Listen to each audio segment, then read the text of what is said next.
বিএনপির সাথে বাংলাদেশ জামায়াতে ইসলামের ভোটের ব্যবধান সারা বাংলাদেশে মাত্র 4%।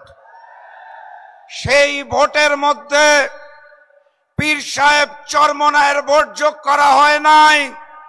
সেই ভোটের মধ্যে আল্লামা মামুনুল হকের ভোট যোগ করা হয় নাই।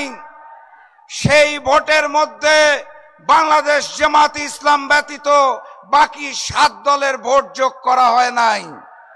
ব্যবধান 4%। বাংলাদেশ জামায়াতে ইসলামের সাথে বাকি 7 দলের ভোট যদি যোগ করা হয় তাহলে সুনিশ্চিত এবার ওই নতুন জালেম বিএনপির পতন হবে। এবার 8 দলের বিজয় হবে।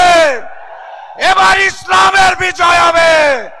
এবার কোরআনের বিজয় হবে ইনশাআল্লাহ।